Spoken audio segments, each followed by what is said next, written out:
Failure क्या होता है ये शायद डिक्शनरी में पढ़ा जा सकता है, पर फेलियर कैसा महसूस होता है ये सिर्फ वो इंसान बता सकता है जिसने अपनी जिंदगी के सबसे कीमती साल एक बंद कमरे में बिता दिए हों। मेरा नाम, खैर नाम में क्या रखा है।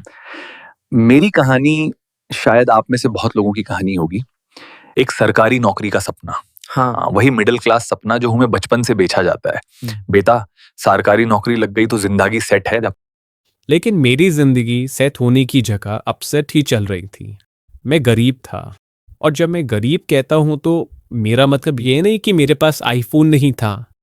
मेरा मतलब है कि कभी कभी शाम की चाय के साथ बिस्किट खरीदने से पहले भी मुझे 3 बार सोचना पड़ता था। घर की दीवारें जिन पे से पेंट झड़ रहा था वो मुझे हर रोज चुभती थी।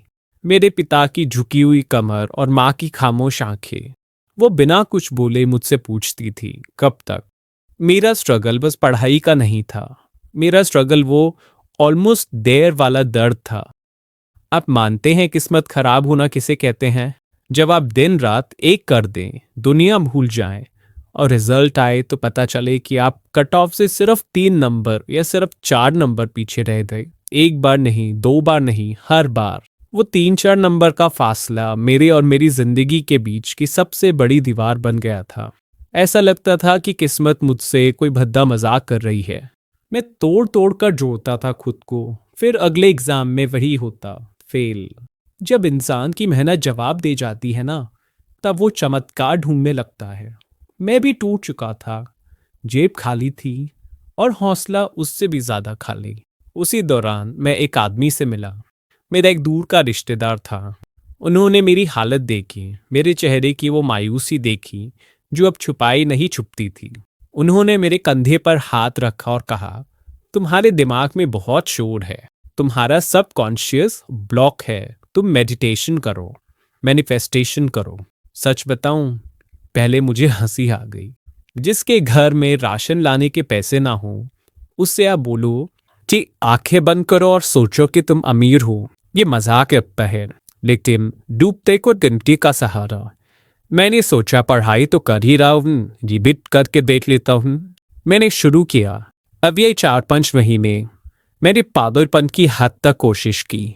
सुबह उठ के मेडिटेशन करना, रात को सोने से पहले डायरी में लिखना।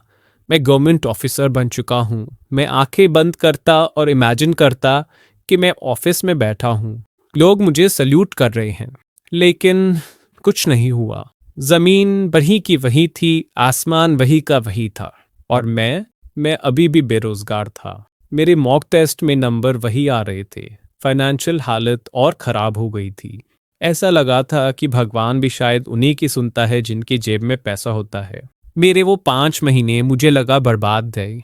मेरा विश्वास उठ गया, पर मैं फिर भी कोशिश कर रहा था। वक्त बीतता गया और फिर वो दिन आया। ये मेरे एग्जाम का लास्ट अटेम्प्ट था। ये मेरी जिंदगी का फैसला था। घर वालों की उम्मीदें दम तोड़ चुकी थी। मैंने शीशे में देखकर खुद से कहा, अगर इस बार नहीं हुआ तो बस मैं हार मान लूंगा। मैंने डिसाइड कर लिया था कि अगर ये एग्जाम क्लियर नहीं हुआ तो मैं शहर की किसी कॉल सेंटर में या किसी दुकान पे 15 से 20 हजार रुपए की नौकरी कर लूंगा। कम से कम घर पे कुछ तो पैसा आएगा। सपने देखना बंद कर दूंगा। एग्जाम दिया, रिजल्ट का दिन आया। हाथ कांप रहे थे जब मैं अपना रोल नंबर टाइप कर रहा था। कंप्यूटर स्क्रीन घूर रही थी मुझे। एंटर दबाया, नॉट सेलेक्टेड। फिर से वही। इस बार मार्जिन और कम था, शायद 2 नंबर। लेकिन फेल तो फेल होता है ना। उस दिन मैं रोया नहीं, आंसू भी सूख गए थे। मैंने लैपटॉप बंद किया, माँ को देखा। उन्होंने कुछ पूछा नहीं। मेरा चेहरा देखकर समझ गई। मैंने मन ही मन डिसाइड कर लिया, कल से नौकरी ढूंढूंगा। 15,000 की नौकरी, यही मेरी औकात। 2 दिन बीत गए। मैं पूरी तरह से नम था। मैं न्यूज़पेपर में क्लासिफाइड एड्स देख रहा था। तीसरे दिन दोपहर को मेरा फोन बजा। अननोन नंबर था। मेरा मन नहीं था उठाने को। लगा कोई कंपनी वाला होगा क्रेडिट कार्ड बेचने के लिए। और फिर मैंने उठाया। उधर से आवाज आई, क्या मेरी बात आशीष जी से हो रही है? मैंने कहा, जी हाँ। उन्होंने कहा, आपने 3 साल पहले एक एग्जाम दिया था, वेटिंग लिस्ट क्लियर हो गई है, वेरिफिकेशन के लिए आपका नंबर ट्रेस किया गया है। मैं सुन पड़ गया। कौन सा एग्जाम? 3 साल पहले।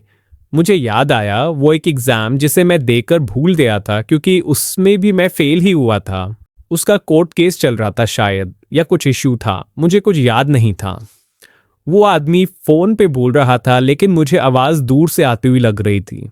Sir, are you there? आप सेलेक्ट हो गए हैं। मैंने लड़खड़ाते हुए पूछा, पोस्ट क्या है? उन्होंने बताया, क्लास बी ऑफिसर।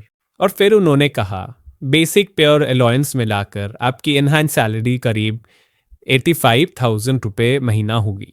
85,000?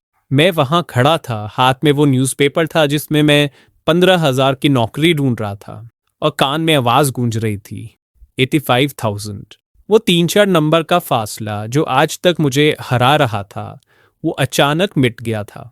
आज मैं सोचता हूँ वो मेडिटेशन, मैनिफेस्टेशन सब काम करता है। जब मैं आंखें बंद करके खुद को ऑफिसर बनते देखता था, यूनिवर्स ने वो सुना, पर यूनिवर्स का रास्ता सीधे नहीं था, पर मेरा रास्ता 3 साल पीछे से खुलने वाला था। तो दोस्तों, अगर आज आप हारने की कगार पर हैं, अगर आपको लगता है कि बस 3 नंबर से रह गया या किस्मत साथ नहीं दे रही, तो बस थोड़ा सा इंतजार और करना, क्योंकि कभी कभी हम जो दरवाजा खटखटाते हैं वो बंद रहता है, क्योंकि पिछला दरवाजा जो हम भूल चुके हैं वो खुलने वाला होता है। हार मत मानना, कहानी खत्म तब होती है जब हम पन्ने पलटने बंद कर देते हैं। धन्यवाद।